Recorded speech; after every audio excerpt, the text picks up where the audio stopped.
And we are back here once again for another video today. Welcome to the channel as we look over Boston College Eagles football prediction here.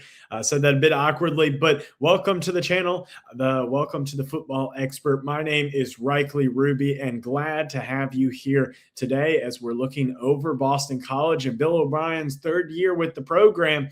Went 2-10 last year, 7-6 in his first year. Got a lot of room for improvement if he's going to be able to keep his job there in Boston.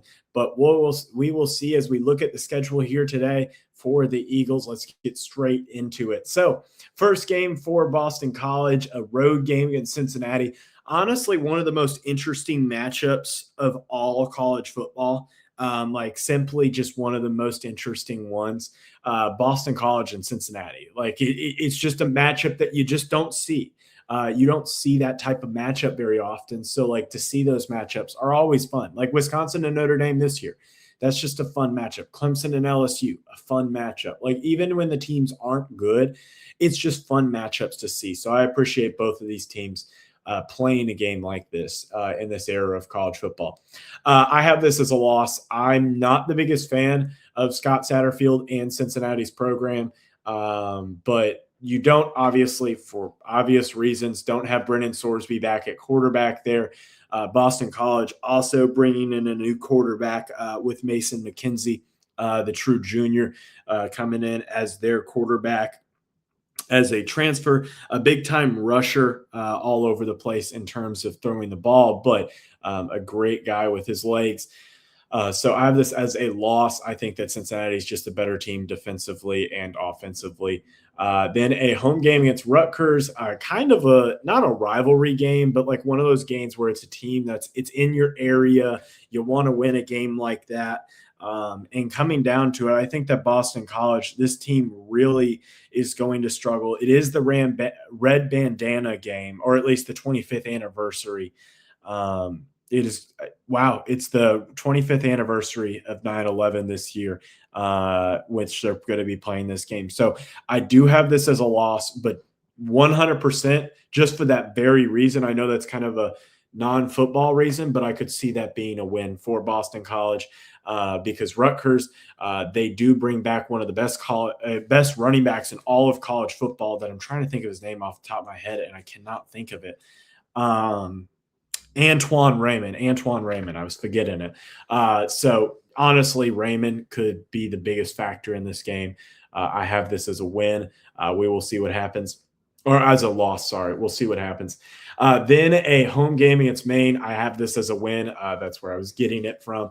I think that easy win here. Maine is not even one of the better FCS programs, much less a team that can beat Boston College. Easy win. Then a home game against Virginia Tech. I think that this game is also going to be a loss. I think that James Franklin and Virginia Tech is just simply the better team at the end of the day.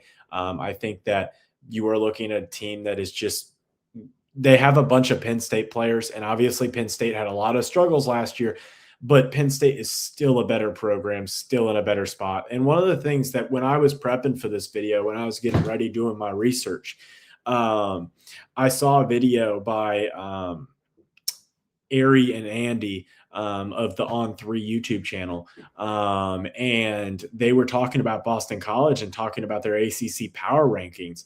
And talking about how Bill O'Brien does not get the support that he needs to be able to coach a team like this. Like there's just not much NIL support there.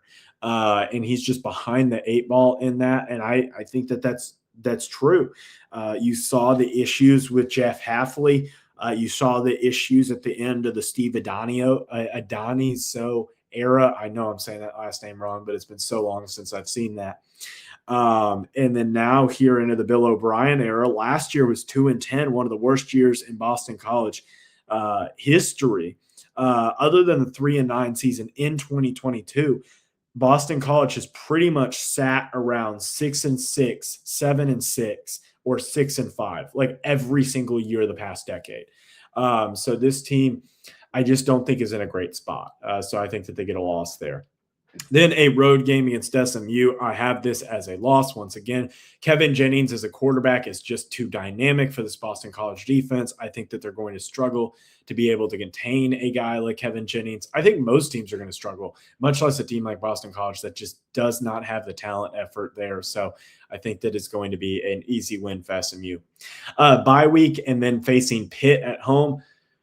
Pitt defensively is one of the best teams in the whole ACC. Plus, they have a lot of other players on this team that I do like. I think Pitt brings in a lot of players with Narduzzi's 12th year there at Pitt, with Mason Heinschel at quarterback, the sophomore, who had a very good year last year with Eli Holstein playing some of the games as well. Heinschel still had 63% completion percentage, 2,400 yards through the air, 16 touchdowns, and 8 interceptions.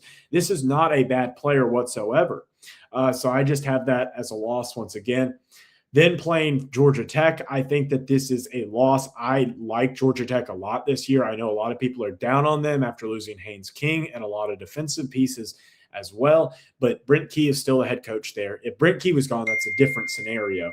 But Brent Key is still there, so I am looking for that as a loss there for the Boston College Eagles. Then a road game against Duke. I think that this is once again a loss. I think Manny Diaz is a very good head coach, and I think that there is a lot to build on in Durham. Obviously, the last two head coaches, Manny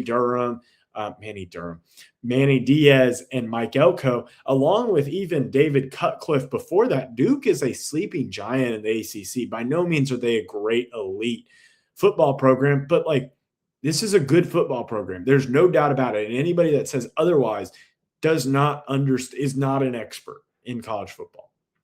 Then a home game against Florida State. I could see this as a battle between two really, really bad teams this year. I'm not high on Florida State. I could see Florida State getting some wins, but we will see. But I have this as a loss for the Seminoles. Then a road game against Notre Dame. I once again have this as a loss. Just to put this into perspective, last year was a lot closer of a game, 25-10. Honestly, it was one of the best games they had all year. It was the highest graded game that Phil Steele had for this Boston College team last year. And I think that the Notre Dame game, the offense was not great by any means. They did not have a lot of the prep work that they needed to, but I think that the defense played really well. The problem is that I don't understand why that was as close of a game as it was, because there's just no logical reason. And obviously, I think that it will be much more of a blowout this year. Then a home game against Syracuse. Did beat Syracuse last year, 34-12 at the very end of the year. But I think Syracuse is a better team this year. I think that anybody that is overlooking Steve Angeli and the coaching staff that's there and Fran Brown as the head coach is overlooking a monster there at Syracuse. Steve Angeli and Syracuse played really, really well last year before Angeli got hurt. And then it fell apart after he got hurt. But when he was starting, when he was good, watch out for Steve Angeli and watch out for Kenny Minchie at Duke. At Kentucky. These three guys that competed for the starting jobs, CJ Carr, Steve Angeli, and Kenny Minchie, those are some dogs at quarterback. Like CJ Carr is very underrated in some regards by some people that aren't following college football generally. But he's top 5 in the Heisman odds coming into this year. Steve Angeli and Kenny Minchie lost to a guy that is very, very, very good. So the other two quarterbacks don't suck. It was a close race, especially between Minchie and Carr. And even Angeli, I think he left earlier because he was older and he needed a starting job and wasn't sure and didn't want to end up in a competition and then be stuck at Notre Dame like Kenny Minchie was. So I have that as a loss. Finally, a road game against Miami. I have this as a loss once again. I have Boston College finishing with a 1-11 record. I think that is all that she wrote for Bill O'Brien, especially if that is the final record there's just no way that you keep Bill O'Brien after going 7-6, 2-10, and 1-11. You can't keep him. So that's going to wrap up today's video. Help me reach my goal of 6,500 subscribers by the end of June. We're working our way there, about 120 away. We'll see if we hit it. It may be a bit difficult, but as always, hit one of the 2 videos down below. It'll be a playlist of all of my college football predictions and that subscribe button up here. As always, hope you have a great rest of your day. Bye, guys.